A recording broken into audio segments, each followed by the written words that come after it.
Good morning. It's 5:45 and I'm doing what I should have done all along after yesterday's mistake. Not keep pushing in the afternoon heat, but call it a day and then get up with first light to make use of the cooler morning temperatures. I guess it took me a while to adapt from hiking in a forest and a higher altitude back to the desert, but hopefully it's only today, so let's get going. This road crossing marks the 600-mile marker on the red line. This is where I came down yesterday, so we passed by that and then we walked down all of that and crossed through here. Ooh, it's like geocaching. It's a little side stash hidden here behind the tree. We got chips and water and first aid and some gas. I know you've already heard me say this, but every single one of these trail magic stations, no matter in what shape they come, deserves a shout out and a thank you. It's really hard to put into words why these make such a difference, but take this aid station for example. It's not about a bag of chips. That's nice, but it is the fact that somebody, just out of the kindness of his or her heart, decided to build a little aid station out here and put stuff in it that hikers might need, is what really matters. I said earlier, with the exception of that hunter and those two hikers, I haven't seen anybody in 3 days. And when you're out here, that is both kind of expected and you should be prepared for that. So you are extremely self-reliant. And then having these moments, these unexpected moments of kindness and support that go beyond what you're carrying on your back, really is what makes all the difference.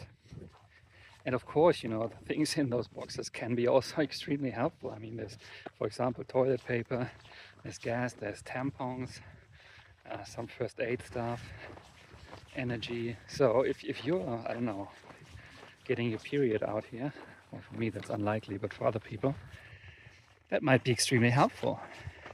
If you're running out of gas and all you can do is cold soak for days, it's gonna be miserable.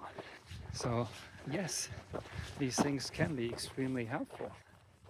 And whoever decided to do this, and whoever put 10 gallons of water on the other side of the road, both of you are freaking amazing human beings.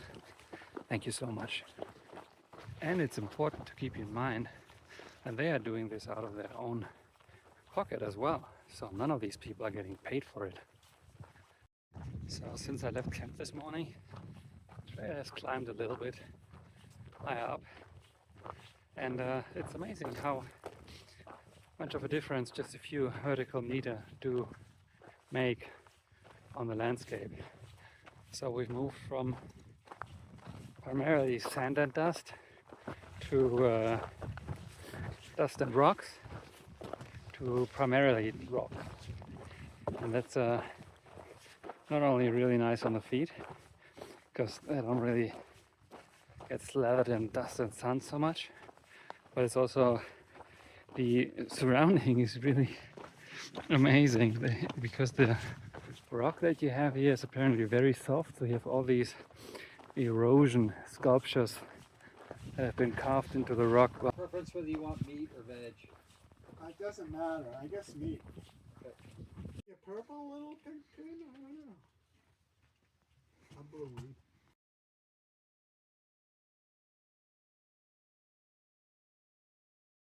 Can you tell me your name and where you're from? Hi, my name is Neil Lacey. I'm from Ayer, Massachusetts, which is about 30 miles northwest of Boston. And your trail name is? Goldfish. All right. How long have you been on the CDT Goldfish? I started April 15th. So that's a month, Yeah. almost a month. Yeah. All right. And how has it been treating you so far? Good. I'm enjoying it. There's some road walking, but you know, I knew it. So. Well, that was something else, let me tell you. There was a camp oasis set up by a CDT hiker from a while ago, and they got a whole setup with a pavilion and generators, microwaves, a menu, cold drinks, everything you could possibly imagine. And they are out here for the entire month of May, supporting hikers with a crew of 40 volunteers. So, I mean, I can't tell you how helpful this has been on this stretch, which is unexpectedly desertly again. It's very, very, very hot. Hot, sorry, not hard. Hot and hot, actually. Just thank you. Thank you for everybody involved in this. You're amazing. And I stayed for about 2.5 hours and had a really good rest. We had pozole, lasagna, a burrito. We really had the menu up and down. So Potato and Skipper walked in, and they apparently stayed with 6 other people at camp last night at the water source where I passed through. So I am not alone out here. There's actually a couple of people behind me, and boy, was it good to talk to some people after 3 days. I had also forgotten that I actually have an umbrella with me, which doesn't work perfectly if there's a breeze, but there's almost no breeze right now and makes a big difference, especially out here in the desert heat. Unfortunately, the next reliable water source is about 16 miles out, and as I'm not planning to do 16 miles a day, that means dry camping, so no water. So we left Trail Oasis with a full pack of 5 liters of water. So the pack is heavy again. So apparently that ridge over there in the distance, as you can see, is just northeast of Cuba, and it's the caldera of an ancient supervolcano, I was told. And that is what we'll climb once we're leaving Cuba. So that'll take us straight to 9,000 feet and above. And it's gonna be on top and beyond that ridge. Now this inconspicuous cairn right here is the 1,000 kilometer mark.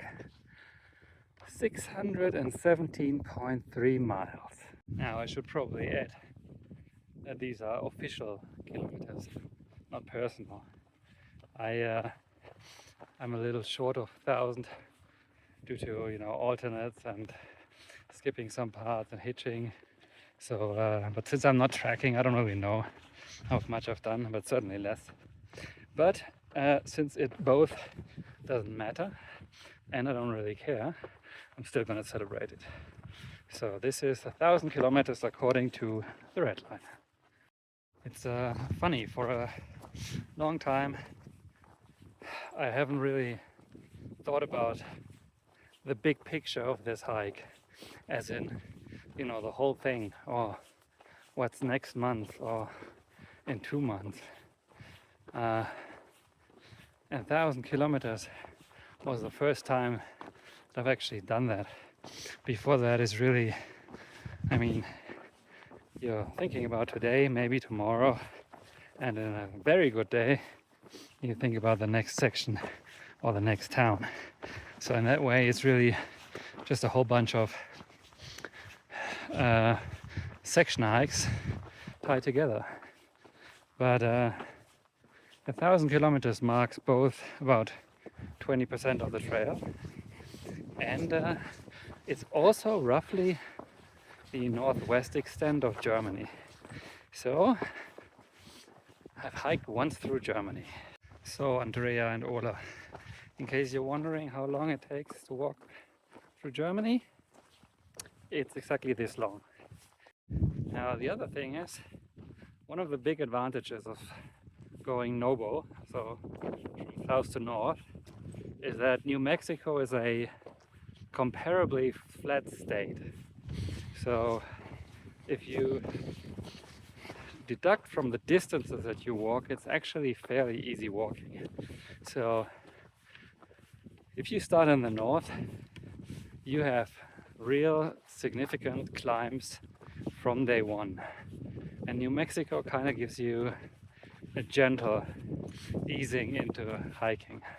Not so much on the feet, but on the entire body. So 1,000 kilometers is also the right point to ask, well, has the warm-up been successful? And it certainly hurts less than initially, but if you ask me if I have my trail legs, I wouldn't say yes wholeheartedly.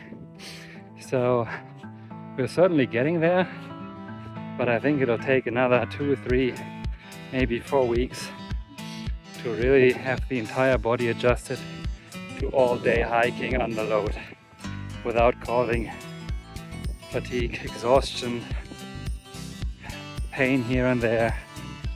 So I'm on the way, but the warm-up isn't completed.